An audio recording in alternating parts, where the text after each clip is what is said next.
Finally, this Friday marks the 50th anniversary of her predecessor, Grampian Television.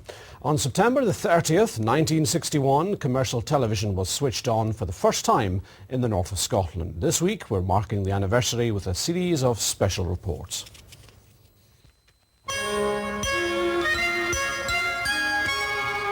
Grampian Television's first iconic station ident from 1961.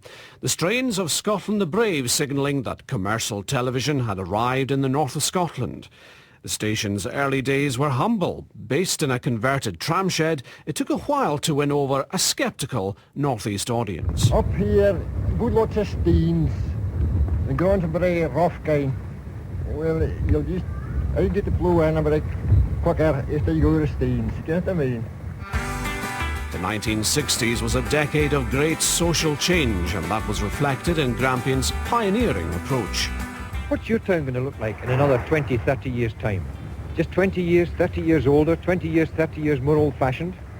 One thing is certain, modern commerce, modern shopping techniques are going to be revolutionised again in the next 30 years. One of Grampian's earliest personalities was Jimmy Spanky. He joined as a continuity announcer and became one of the station's most popular presenters.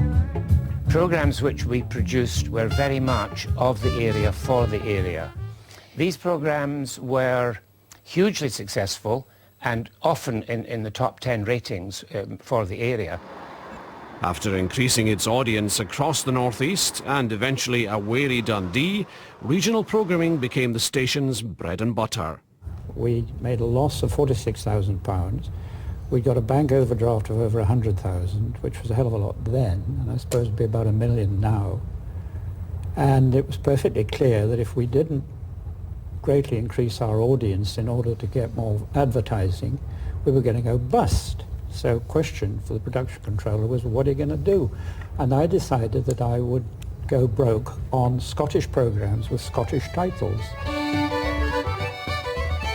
The gamble paid off. In 1963, 50 Grampian shows had featured in the local top 10 audience ratings. By the end of the 60s, the station's audience potential had reached 1 million viewers. And with offices also in Dundee and Edinburgh, it was employing more than 200 staff.